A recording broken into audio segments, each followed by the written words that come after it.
ನಮಸ್ತೆ ಸ್ನೇಹಿತರೆ, ನಾನು ನಿಮ್ಮ ಶ್ರೀನಿವಾಸ್. ಇದು ಪಾವಗಡದಲ್ಲಿರುವ ದೇವಸ್ಥಾನ, ವೆಂಕಟೇಶ್ವರ ದೇವಸ್ಥಾನ. ಇದು ತುಂಬ ಚೆನ್ನಾಗಿದೆ ಸ್ನೇಹಿತರೆ. ದೇವಸ್ಥಾನ ನೋಡೋದಕ್ಕೆ ಹೊರಗಡೆ ವಾತಾವರಣ ತುಂಬ ಚೆನ್ನಾಗಿದೆ. ಎಷ್ಟು ನೀಟಾಗಿದೆ ಅಂದರೆ ಈ ದೇವಸ್ಥಾನ ಅಷ್ಟು ನೀಟಾಗಿದೆ. ಇಲ್ಲಿ ಬಂದರೆ ಸಾಕು, ಭಕ್ತಿಪೂರ್ವಕವಾಗಿ ನಮ್ಮ ಮನಸ್ಸು ಶುದ್ಧವಾಗುತ್ತೆ ಮತ್ತು ಮನಸ್ಸಿಗೆ ಶಾಂತಿ ಸಿಗುತ್ತೆ. ಹಾಗೆ ನಮ್ಮ ಕಷ್ಟಗಳೆಲ್ಲ ನಿವಾರಣೆಯಾಗಿ ನಮ್ಮ ಬದುಕಲ್ಲಿ ನೆಮ್ಮದಿ ಸಿಗುತ್ತೆ ಸ್ನೇಹಿತರೆ, ನೆಮ್ಮದಿ ಸಿಗುತ್ತೆ. ನೀವು ಕೂಡ ಬನ್ನಿ, ಈ ದೇವಸ್ಥಾನಕ್ಕೆ ಒಂದು ಸಲ ಆದರೂ ಬನ್ನಿ. ಇದು ಪಾವಗಡದಲ್ಲಿರುವ ದಿನ್ನೇಬಾವಿ ತಾಂಡದಲ್ಲಿರುವ ಒಂದು ವೆಂಕಟೇಶ್ವರನ ದೇವಸ್ಥಾನ. ಈಗ ತಾನೇ ಹೊಸದಾಗಿ ಪ್ರಾರಂಭವಾಗಿರುವ ದೇವಸ್ಥಾನ ಇದು. ಇಲ್ಲಿ ಒಮ್ಮೆಯಾದರೂ ಬಂದು ನಿಮ್ಮ ದರ್ಶನವನ್ನು, ಆ ದೇವರ ದರ್ಶನವನ್ನು ಮಾಡಿಕೊಳ್ಳಿ. ಹಾಗೆ ಇಲ್ಲಿ ಯಾವುದೇ ಥರದ ಗೊಂದಲಗಳಿಲ್ಲ, ಜನಸಂದಣಿಗಳಿಲ್ಲ. ವಾತಾವರಣವಂತೂ ತುಂಬ ಚೆನ್ನಾಗಿದೆ.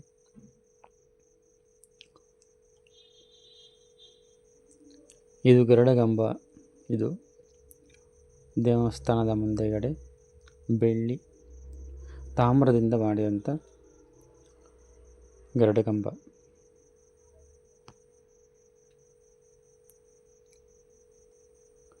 ಸೇಮ್ ತಿರುಪತಿಯಲ್ಲಿ ಹೇಗಿದೆಯೋ ಹಾಗೆ ಮಾಡಿದ್ದಾರೆ ಸ್ನೇಹಿತರೆ. ಇದು ಹೊರಗಡೆ ಅಂತೂ ತುಂಬ ಚೆನ್ನಾದ ವಾತಾವರಣ, ಪಾವಗಡ ಬೆಟ್ಟ ಕಾಣುತ್ತಿದೆ,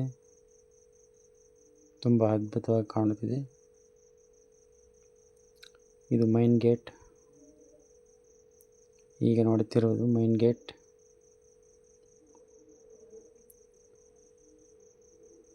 ಇದು ಮೈದಾನ.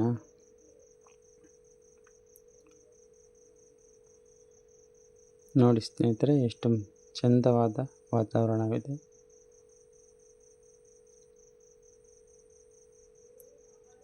ಅತ್ಯದ್ಭುತವಂತ ವಾತಾವರಣವಾಗಿದೆ ಇದು.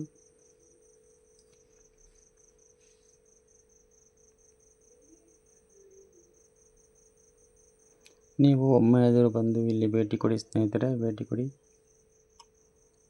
ಅದು ಹುಂಡಿಗೆ ಕಾಸನ್ನು ಹಾಕುತ್ತಿದ್ದೇವೆ.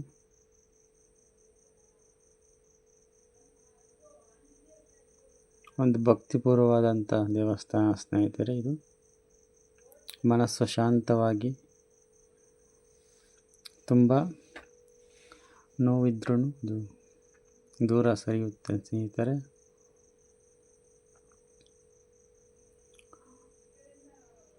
ಕಲ್ಯಾಣಾದ್ಭುತ ಗಾತ್ರಾಯ ಕಾಮಿತಾರ್ಥ ಪ್ರದಾಯಿನಿ ಶ್ರೀಮದ್ ವೆಂಕಟನಾಥಾಯ ಶ್ರೀನಿವಾಸಾಯ ತೇ ನಮಃ. ಓಂ ನಮೋ ವೆಂಕಟೇಶಾಯ, ಓಂ ನಮೋ ವಾಸುದೇವಾಯ, ಓಂ ನಮೋ ವೆಂಕಟೇಶಾಯ, ನಮೋ ನಮೋ ವೆಂಕಟೇಶಾಯ, ಓಂ ನಮೋ ವೆಂಕಟೇಶಾಯ. ಓಂ ಕಲ್ಯಾಣಾದ್ಭುತ ಗಾತ್ರಾಯ ಕಾಮಿತಾರ್ಥ ಪ್ರದಾಯಿನಿ ಶ್ರೀಮದ್ ವೆಂಕಟನಾಥಾಯ ಶ್ರೀನಿವಾಸಾಯ ತೇ ನಮಃ. ಓಂ ನಮೋ